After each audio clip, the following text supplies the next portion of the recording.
the New Zealand Tech Podcast, brought to you by Gorilla Technology, proactive and strategic IT. Hey folks, greetings and welcome along to the New Zealand Tech Podcast. I'm your host, Paul Spain, and today we have guest Harry Flett joining us from Tracksuit. How are you, Harry? How you doing, Paul? I'm good. Good. Well, your first time on the show, so Yes. we need to start out with an introduction of, what do you do? Where do you fit into this big wide world of tech and startups in New Zealand? Sure. I currently lead product at Tracksuit, which is a brand tracking platform that was launched just over a couple of years ago now. And I come from a finance background, but have somehow ended up in this big world of tech and startups and SaaS here in Auckland. And I'm responsible for trying to figure out what we build and where we take the Tracksuit platform.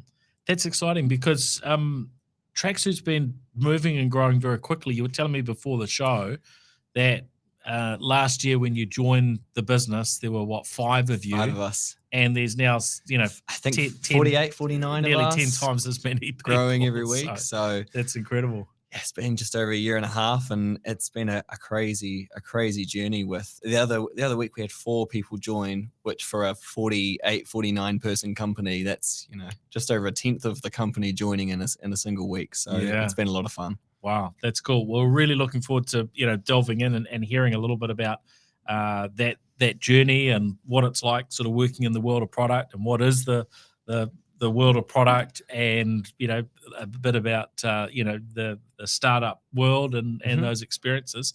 But as usual, we like to sort of delve into some of the interesting things that are going on in the broader tech world. So we will do that in a moment.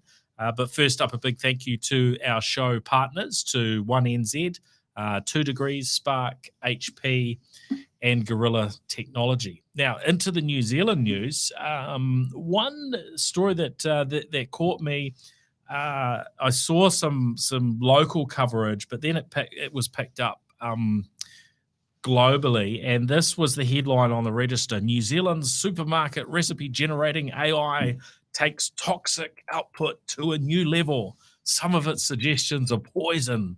And then it goes on to say others, like banana and tomato tea, might as well be poison.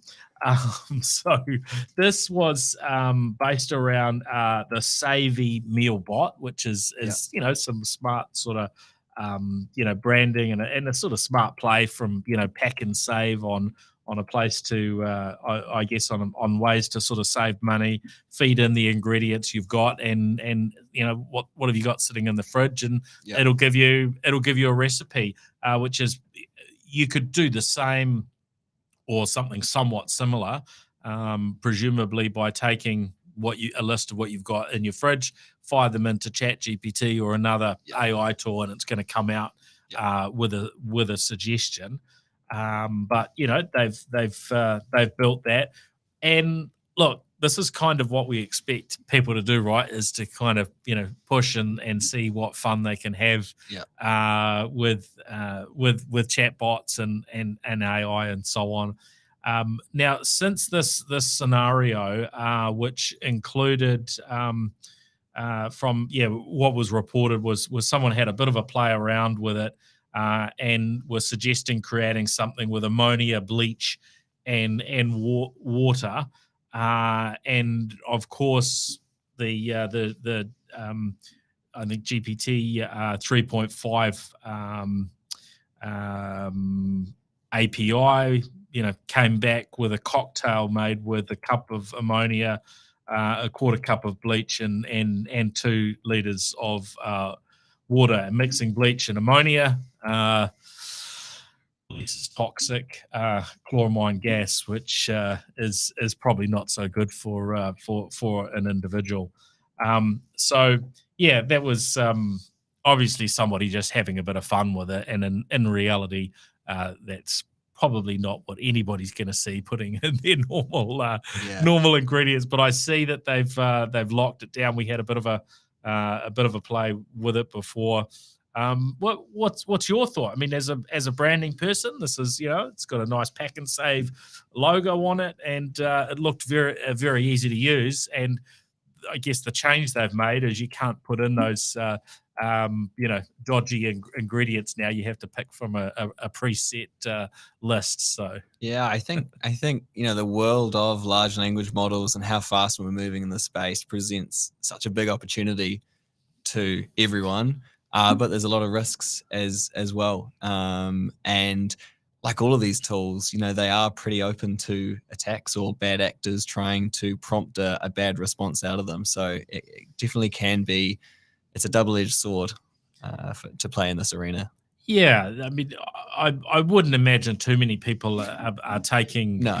it very serious, and I can't imagine it doing really doing any major harm to their brand. I wouldn't have thought, if any, really, because someone's just having a little bit of being a little bit cheeky with it. But these headlines, I guess, it's part of what sticks in people's minds about the trustworthiness of a brand. So I guess every little bit sort of maybe has some impact. What do they used to say? All publicity is good publicity. So I'm not sure if that's actually. I don't think that's actually the case. But I thought. Look, I like that we've got innovation, brands sort of doing fun things, experimenting with the technology. I would imagine if you kind of look at that grocery and supermarket sort of sector, that there's probably a whole lot of uses for artificial intelligence and using of the large language models and the APIs that they can draw on. And I guess this was sort of something that came out of that they could put public facing. Good stuff. Now, there's been a little bit of coverage around the South Island's last United video store apparently shutting down, according to TVNZ News, and I think RNZ sort of published something down that track. We're kind of getting used to technology causing disruptions in all sorts of different areas, but I was a little bit curious when Joellen, our producer, mentioned, well, actually, that might be the case in the South Island, but up here in the North Island, there's still a bit of activity. And Google Maps shows United Video Store in Morrinsville and one in Masterton. Now, if you were sort of halfway between the two and they're fair distance apart, according to the Google reviews, you'd be heading north because it's they get a 4.9 review on Google for their Morrinsville United Video Store. Are any of the other chains left? Video Easy, Blockbuster? Yeah, I'm not sure that there are in New Zealand. I think United Video is probably the one holding out. The main one left in NZ. But what do we got here? Video Easy wrapped up in their Ponsonby Road store about 5 years ago. So yes, that's the changing times. And there's so many lessons in there when you look at the possibility for disruption and what existing players should do. And of course, Netflix had offered themselves for sale to Blockbuster, hadn't they? That's right. I think $50 million sort of back in the day, and then it wasn't too many years after that that Blockbuster hit the wall. And I haven't looked at the current price of Netflix, but I think it's for a while it's been sitting certainly well over 100 billion in its market cap. Here we are, 189 billion US dollars today. So it sort of puts to shame what Blockbuster was ever worth. So now this one sort of caught my attention, was the Commerce Commission giving clearance for Microsoft to buy Activision, and so this is about Microsoft acquiring a a gaming company that makes Call of Duty, World of Warcraft, and so on.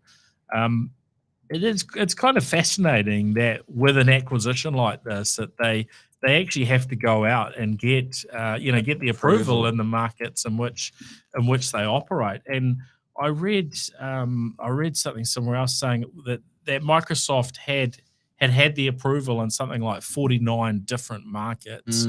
But there's still a little way to go. I think the UK that was kind of the main one that that I'd seen that was sort of pushing back. So you could have 90 8% of the world saying that's fine, and a regulator and if it was if it's the other way and it was New Zealand, then Microsoft might have said, fine, screw you. We just won't do business in New Zealand. Yeah. Do you think they'll do that for the UK? I think the UK is a really big market, so I think they've got a bit of work to cut out for them to see if they can pull it off. It is quite quite fascinating, these scenarios. So and there's been some coverage again on we've talked about this probably more than once in the past around how the commerce under the fair trading act that what was Vodafone New Zealand got sort of slapped down for how they branded their coaxial fiber service, FiberX, and a big fine, $3.675 million for that one. I found this fascinating when last time we talked about it, because to me it was, I don't know, it didn't seem like the appropriate way to handle it. It didn't seem sort of too far off the branding for me. But one of the things that they did highlight and was that if you went to the Vodafone website and were looking for connectivity to your home, and you were in one of those areas with the coaxial fiber service, then they wouldn't show you the ultra fast broadband, the standard fiber that Kiwis were sort of looking for. And the indication was, well, that could create the perception from consumers that actually there was no full-blown ultra-fast broadband fiber service available. I might have missed that in some of the previous coverage, but it's quite a chunky fine for that. But I guess that's the nature of these things. We have these government entities; they've got to make a call, and I'm not always in agreement with them, but hopefully they generally do a good job for us and for consumers. So I'm sure there's a bit of pain and a bit of brand damage when these sorts of things happen. But possibly there's also a reflection on this being something of kind of the older Vodafone, and I think we've seen a lot of change under Jason Paris's leadership, in recent years. So I'm kind of hopeful we won't see these sort of things coming out of One NZ in the years ahead. But you never say never, because you can't get everything right when you're doing. I think there's a lot of marketing that our big telcos do, right? And I think all of them have been slapped in one direction or another for missteps. So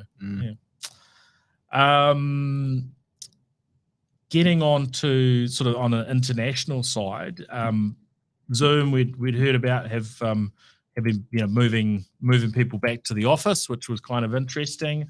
The other thing where they were getting some attention for was their new terms of service, and sort of basically saying that they could use, potentially be using your your data, your calls, and have a license to do whatever they wanted with what is going on in your private calls.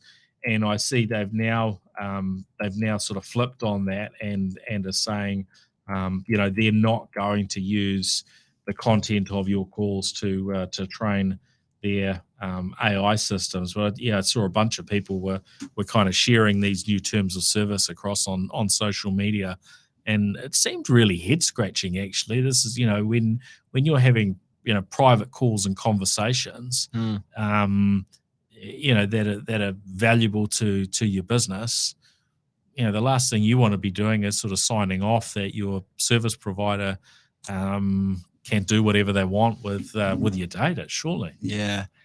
Did you see? I think it might have been Samsung. I think, and there's a risk with all of these tools. Again, they provide some utility to your business, but they also prevent risks. And I think it might have been Samsung where employees were using, I think they were using ChatGPT to solve some problems, and it ended up being what they had fed in, ended up training some of ChatGPT's models, and then was resurfacing to other non-Samsung employees, I believe it was. There's confidential information. Their confidential intellectual property is now available to the world. Right. It's things to be aware of, as consumers with this technology, is that the utility you get can sometimes come at a cost.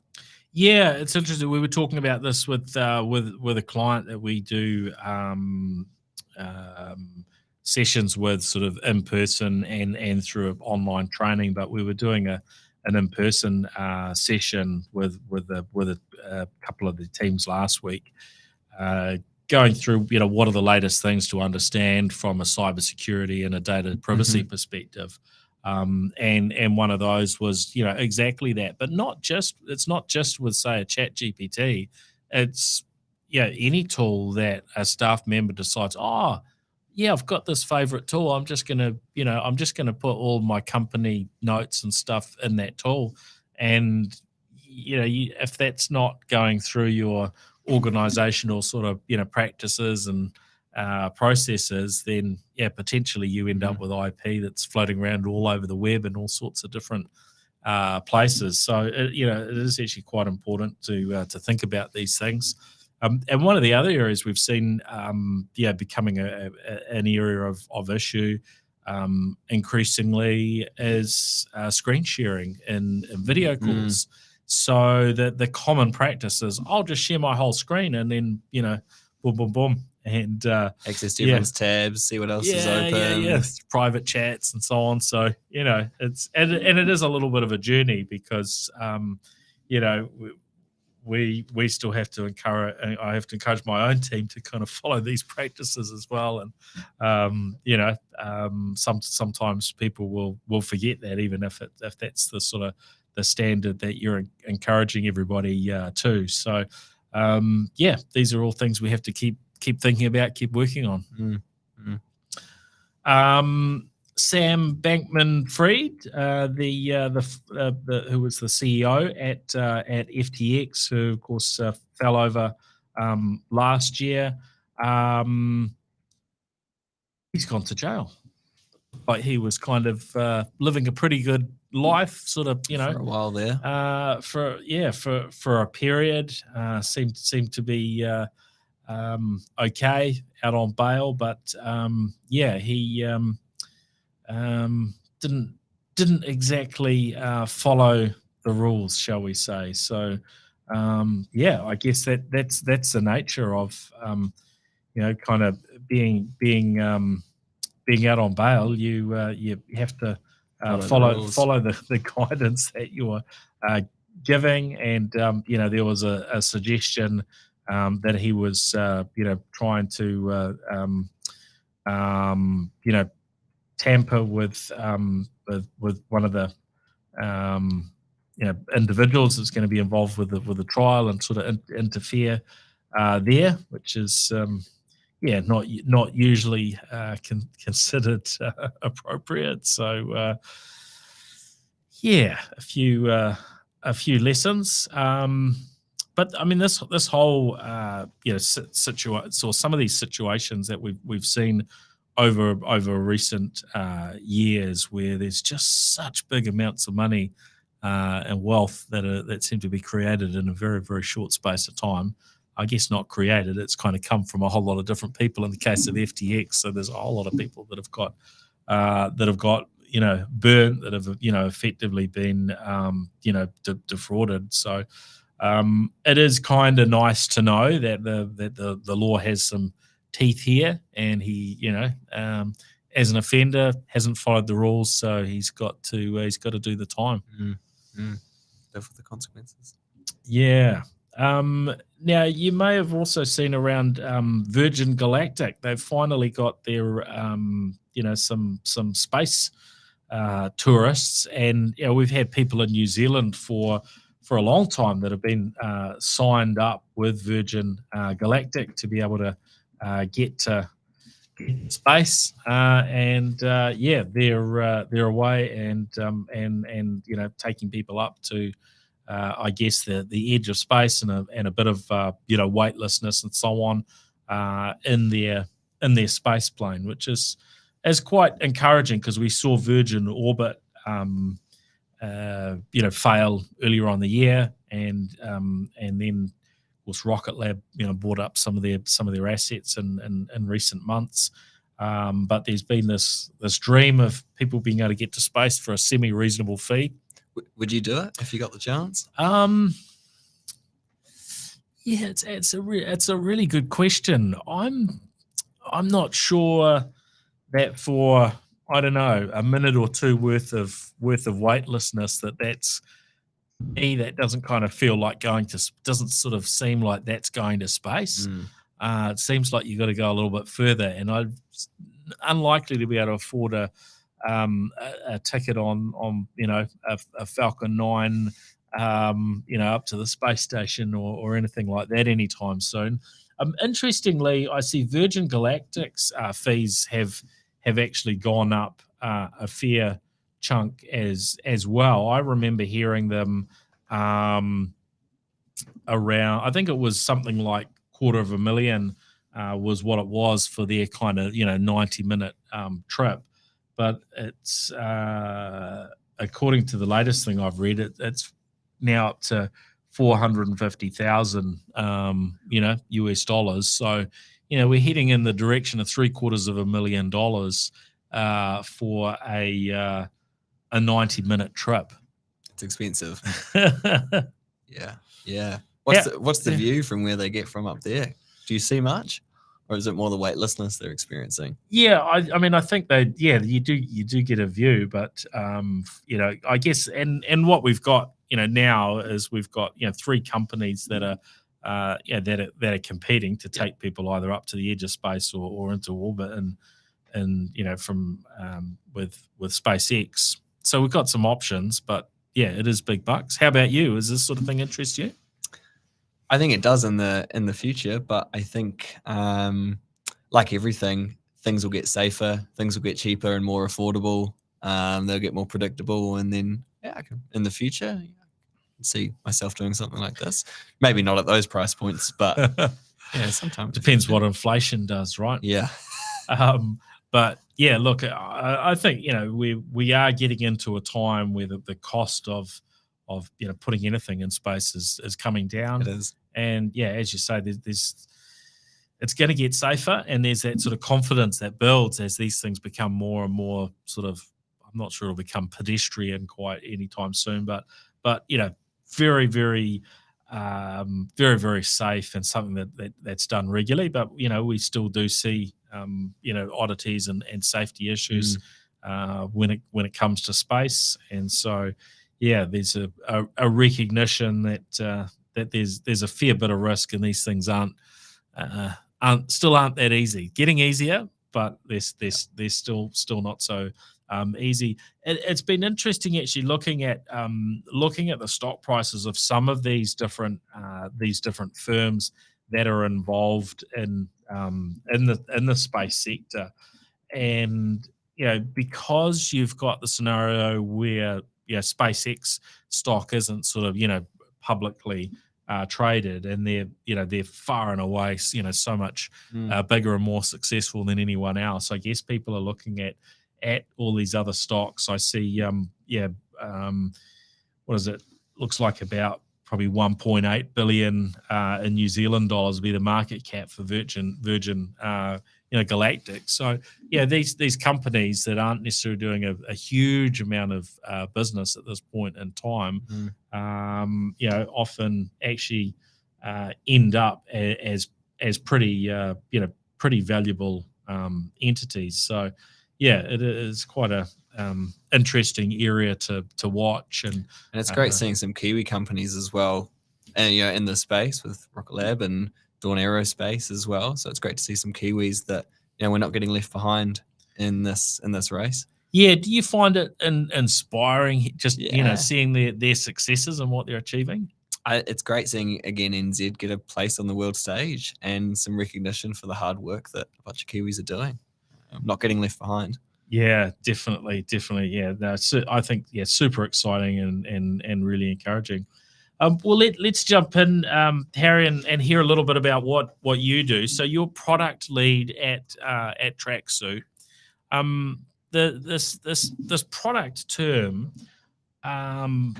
maybe you can describe to listeners that aren't so familiar. What is a product lead or a product manager or a product owner?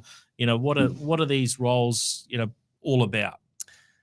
You find at these businesses there is some wicked talent both in engineering and both in design, but half of the challenge is actually figuring out what problems to solve or how far down a certain path you go. So I think of the role of product as channeling the voice of the customer, channeling the voice of the business, and figuring out the overarching strategy, and then working with the engineers and designers to bring some of that to life. So I say my job is to say no to 95% of things and say yes to the right 5%. And the way that you do that is you talk to customers every day, you talk to the business, and you keep close with the people who are doing the building, the engineers and the designers, to figure out how you tackle it. But a lot of different organizations have different takes on the role of product. I think for some people it can be a role as a project manager where you've already promised something, yes, and it's about delivering what you've promised. Yep.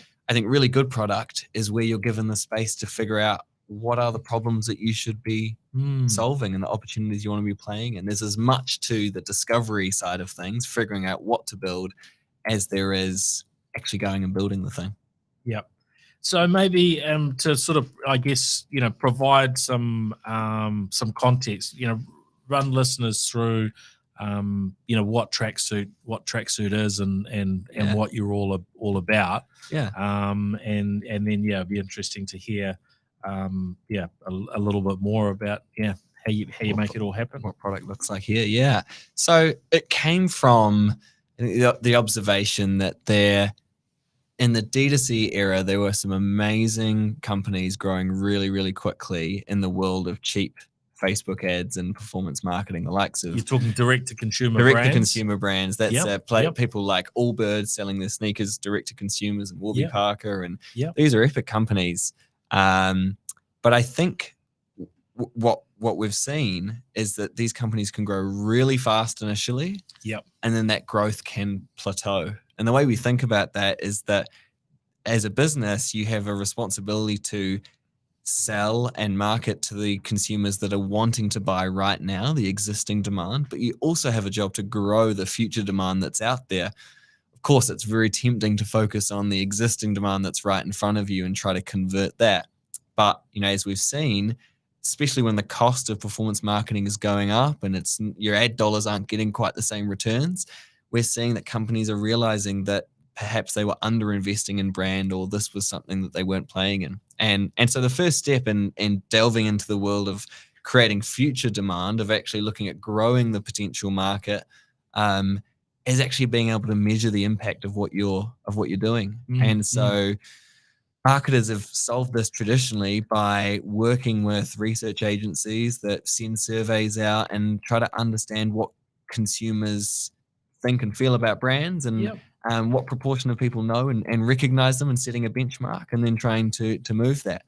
The only problem with that is it can be prohibitively expensive. And so what we've done is we're not reinventing the wheel. We're doing something very similar to a lot of really big, successful businesses out there, but we've turned it into a SaaS solution. So we've slimmed it down, we've automated it, and we've turned it into something that's hopefully beautiful, affordable, and always on. And so it gives marketers the powers to actually measure the progress they're making in this world of brand and how they're growing that future demand.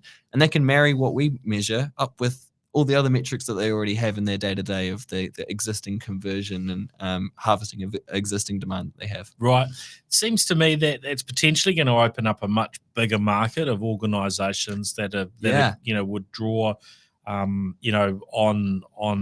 tracking the success of their brand, because you think of, if you're getting a bespoke service that's usually very, very expensive, you move to a SaaS or software as a service solution, then the cost dramatically drops, right? I mean, what are we talking about in terms of in your market for say access to a SaaS offering compared to some of the others? Is it like a tenth of the price? Or? Yeah, you'd be looking at $10,000 to $20,000, which will be a tenth of the price for a sort of similar service that you might get. And I think the real value is, as a marketer, things move so quickly. The kind of research that you want to do is you want what we call always on research, where you've always got surveys live and you're always talking to consumers to stay up to date with how your marketing is tracking. And to get an always on tracker traditionally can cost 10 times that amount. And so if you don't go for an always on solution, you're stuck trying to do research once, twice a year. And that can be really hard to measure your progress as a marketer just with these one-offs every now and then. And so, we've taken this always on solution and tried to make it a lot more affordable. And you're right. The reason we came about was that previously Unavailable and TRA, they were our founding partners. TRA is one of these market research agencies that have done this sort of brand research for a long time, playing with much bigger players. And then on the other hand, they joined forces with previously Unavailable, who they're a venture studio. They work with a lot of small emerging brands. They've been working with the likes of Arepa, AF Drinks. And what they found was that a lot of these smaller brands didn't have access to anything that could help them quantify the way they're growing their brand. And a lot of these are really brand-led companies, the likes of Arepa. Like, they've really been leaning into their image and their perception and really driving that with consumers, but they just didn't have an option to go for. And so it was the combination of the recognition of that problem with smaller brands not having access to a solution, combined with the research experience of TRA, who said, hold on, there's parts of this process that could probably be automated and slimmed down, and maybe the two could meet in the middle and find something to kind of open the market up. Yeah. Oh, that's really exciting. So we talked to the beginning. You've had some incredible growth at Tracksuit. So fun journey. How did you end up getting into this product lead role? Yeah, it's a really interesting one. The journey to product, I think, is never a linear path. There's not a university degree that will take you into the role. Even starting out, it can be tough to find junior roles. Typically, people jump around and try a few other things. And I find the best product managers are those that have tried to do a lot of different things and can bring those different perspectives into the role. So I came from Crimson Education, where I worked there for a few years and helped set up their online high school. And there I really got a crash course in growth and startups from Jamie Beeden, who's one of the best, learning all things technology, marketing, sales, working with customers. And I have had enough exposure to a lot of different parts of growing a startup that I wanted to choose one and narrow down. And it just so turned out that when Tracksuit was looking for someone to come and run product, what they didn't want was someone that had a tried and true process of kind of running a product. It was someone who had enough exposure to a lot of different areas and that was a generalist and could build a good, strong commercial case for the things that you were building. And so I stumbled upon Connor, and actually, who's one of the co-CEOs and co-founders, came to him for life advice more than anything and said, look, I've done a little bit of everything. I'm trying to figure out where I narrowed down, and Connor ever the recruiter said, look, we're building something pretty exciting. We think we could use someone like with your skill set who can think really broad and jump in and get this function started. But I think where I was really lucky is that I jumped into the business where there was an existing product that had been built by TRA and previously unavailable. And so they were always testing whether there was an idea there. The way that Connor and Matt and the TRA and previously unavailable team started is they started with some designs, no product at all. And the question they were trying to answer is, we think there's an opportunity here. We think smaller brands are looking to pay for this, but we don't know. And so we're going to go out there with some designs only and see if anyone's willing to pay for a solution. Say, look, we'll go and build it based on these mock-ups. And they found there was a demand for it. So they went and built a product, did that same thing. They had a working prototype and said, hey, look, we've now got something working to another group of customers. Would you pay for this? If not, why? Constantly learning and tweaking. And they got to a point where they had arrived on a solution that they thought, there is something here. There is a need. This product is solving that problem. It's time to actually bring the development of this in-house and run with it. And it was at that point that I joined along with a couple of engineers. And so I was sort of gifted this holy grail of a product really that had been built so well and said, right, now try and grow this thing and take it from here. Yeah. And that was my journey into Tracksuit, which was only March last year when there was 5 of us. Yeah, that's great. And on the Crimson education front, I mean it's been a fairly fast growing and exciting journey as well, right? So was it helpful bringing that experience into the role with Tracksuit? I helped bring. I worked with some of the team at Crimson to get their online high school set up, and that was a real whirlwind in the sense that it launched just during COVID, which was when a lot of learning was moving online. Yes. A lot of people didn't have a lot of expertise in this space, and coincidentally, it just so happened that Crimson had been thinking about this space for a long time, and as they pulled the trigger and said, yep, let's do this thing, COVID happened, people were forced online. And so we found that, we were growing really, really quickly, and there was a lot of lessons learned kind of getting that online high school off the ground and scaling that really quickly. Startups are their own tricky beasts. And so, that was definitely kind of my first rodeo, and I had a blast with them. Yep. What of those learnings have sort of, stuck with you as, things that are, that might be useful to listeners or to others?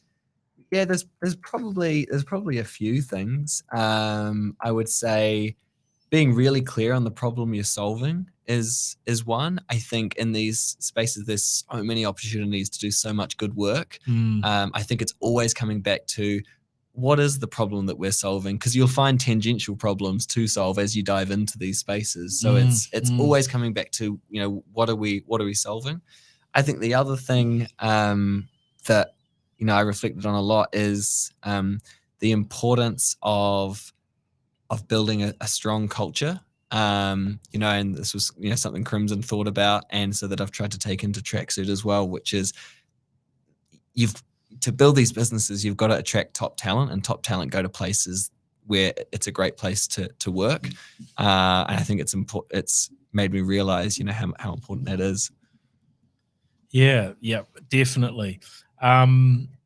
But it can be really hard to find the right talent too, right? That's the it can. That's the challenge. And then in New Zealand we've got that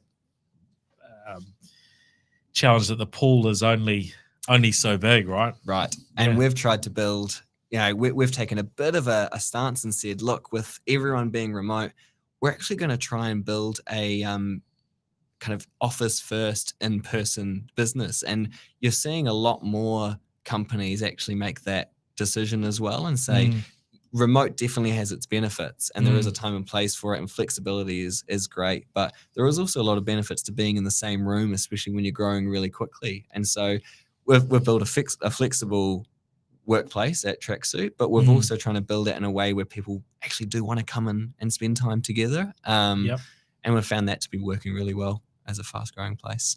Yeah. Oh, that's it's quite an interesting one to tackle, isn't it? Because for different roles and different individuals and different localities, you end up with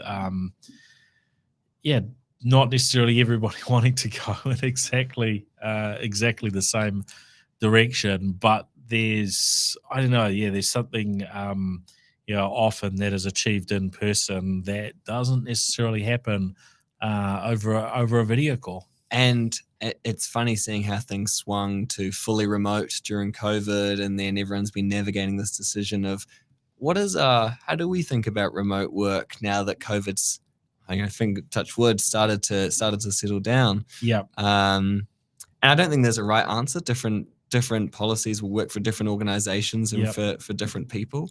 But sometimes there's nothing more valuable than overhearing a conversation in the office and realizing that someone's working on something that you're also working on, and combining forces. And it's that sort of spontaneity that you sometimes lose when everything's scheduled down to the T of you have to meet on Zoom or Google Meet to actually chat, rather than kind of the spontaneity of bumping into people around the office.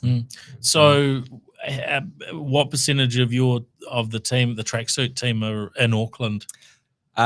We have, the majority of us are in Auckland. We've got about 10 or so in Sydney, a couple in the US, and 1 or 2 again in the UK. But I'd say about 35 of us are here in Auckland.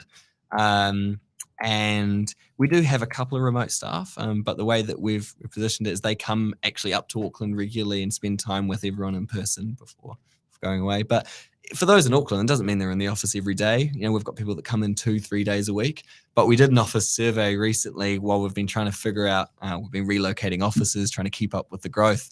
That's got to be a challenge. Oh, it is an ongoing challenge. Yeah, it's a great problem to have, but you're kind of shifting from office to office, trying to keep up with the growth. But we did a survey with the team and said, what days do you enjoy coming into work? Because I know not everyone's in every day. Yeah. And strangely enough, the days that came back were Monday and Friday, which are not the days normally that people want to come to the office. That's when you want to start your week slow and kind of start your weekend early. But we found we had the opposite. People liked some focus time in the middle of the week, and they liked the social side of coming together with their colleagues at the start and the end of the week. And we had 100% agreement in that survey. The team that we were working with on kind of the office fit out said they'd never seen a company where there was complete agreement that Mondays and Fridays was the best days to come in to the office and spend time with their colleagues. Oh, that's really interesting. It's good. You've obviously got that cohesiveness as a team, and that's working really well. And within Tracksuit, with growth at that sort of pace, what have you found the most sort of interesting learnings? Through that. I think it's that hiring takes so much more time than you think. And when you're small and you don't have a dedicated recruitment team, the people that are doing the building of the teams, or the product itself and of the business, we're also all simultaneously trying to do the hiring. But we've found that there's just been no shortcut for actually just rolling up your sleeves and trying to meet good, talented people. And that can be really hard to outsource some of this stuff. So we've found that we're all dedicating a lot of our time, but it's the time best spent doing this, because we haven't been big enough to have our kind of in-house recruitment team. So that's been a really big learning has been that it's almost a full-time job to think about growing the team as much as it is about growing the business, but it's time well spent. Yeah, I think that's not always the first thing that people think about, is it? It's easy to go to the low-hanging, like the first good option that you find. It's easy to jump at the first great hire, but it's being really thoughtful about that. And then, of course, the job's not done. The other half of the job is, once you've found that brilliant person, is you've got to make a space that's welcoming to them. You've got to get them up to speed. You've got to make sure that they're they know how the business works and are feeling like they can contribute as well. And so that's always a challenge when you're moving this quickly, is the moment you write something down and document something, the next day it's out of date and you've got to go and rewrite the manual as to how something works. And so that's kind of a never-ending wheel that we're always juggling. Yeah, you have to be on this sort of continuous improvement cycle, don't you? Otherwise things fall to pieces. Yeah. The other thing I think that we've found growing really quickly is that always trying to step back and reassess if you've got product market fit. I think it can be easy to think that the product that you've created, once it's there, it is the solution and it doesn't need to change. But the market changes. What customers are wanting changes as well. It changes in different regions as well. So we've always been trying to think about how do we make sure that the product that we have is the right fit again to the problem that we're trying to solve, and that's tough to keep up with when you're growing so quickly as well. So yeah. So I mean, how have you sort of stayed on the ball with that? What's great is our co-founders, Matt and Connor in particular. I mean, the way that they think about kind of their roles is number of conversations. They are speaking to people, both existing customers, prospective customers. I think that's something that's channeled throughout the organization. I'll be trying to speak with a customer a week. I'll be trying to listen to a call with a prospective customer once a week as well. And so you're always trying to keep in touch. I think I always step away from those conversations with customers understanding, I didn't think that thing was a problem, but turns out, when that user on the other side of your piece of software is sitting there in their day job, there is some friction there, or there is a pain point that you didn't think existed. And so you always come away from those conversations realizing that there is something to work on. So I think there's no shortcut to just sitting there speaking to customers. You just have to do it. And sometimes not trying to lead them to the answer as well. I think the most telling conversations, and one of the most enjoyable parts of my job, is actually asking people, why did you buy Tracksuit? And how are you using it day to day? What's prompting you to log in? When you log in, what do you do? Yeah. You might think you know the answer to those things, why they bought and what they do when they log in, but hearing them explain it can open up a whole world of, I didn't realize that you were using it in that way. That's so interesting that you're trying to achieve that outcome with this data. And so it's those conversations that can be really fun and rewarding and keep you close. Yep. Oh, that's really good. Well, it sounds like there's plenty to keep you busy and engaged, and it's a pretty exciting time at Tracksuit for the whole team. Yeah, the big question now is moving overseas as well. We've found the solution has been working here in NZ, and the solution's been working in Aussie, and so the next markets for us are the US and the UK. And so that's where we're kind of gunning towards over the next 12 months. Oh, that's exciting. Well, definitely, wish you all the best on that next phase with the business. That's really good. Now, if people are wanting to find out a little bit more, maybe they're thinking, "Oh, Tracksuit's the next company I'd like to work for." Yeah.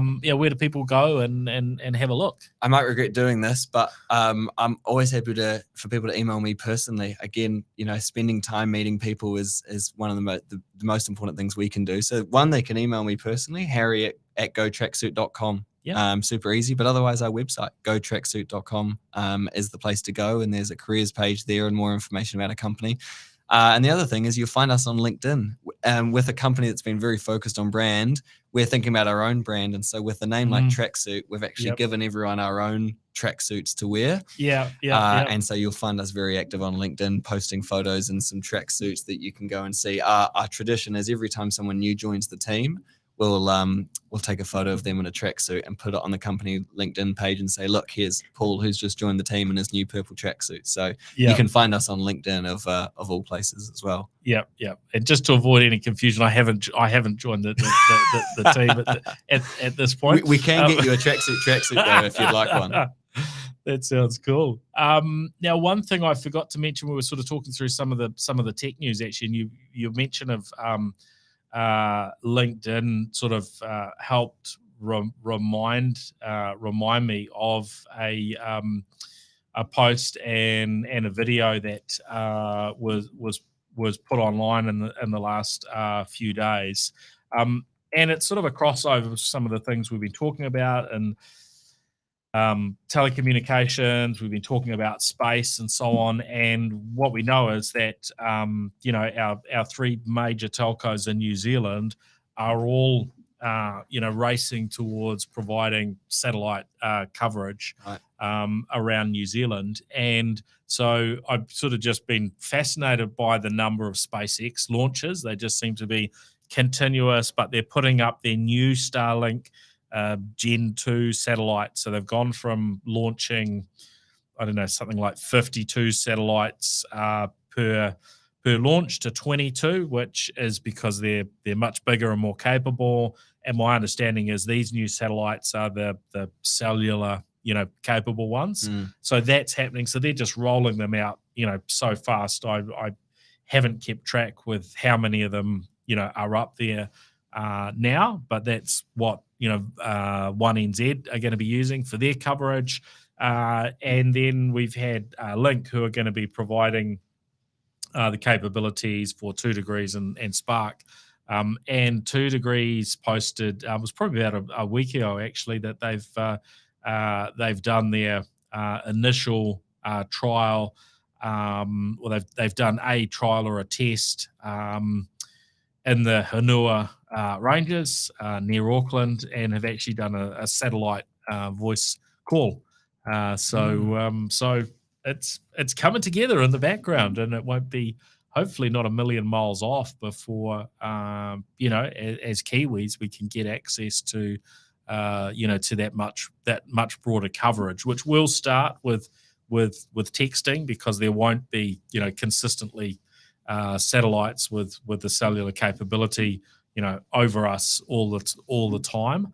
And it will be very interesting actually to see that difference between what 2 Degrees and Spark can get with Link, and then probably rolling out a smaller, much smaller sort of number of satellites, presumably, to what Starlink does. But Link and 2 Degrees, I guess, get a little bit of a feather in their cap for doing this initial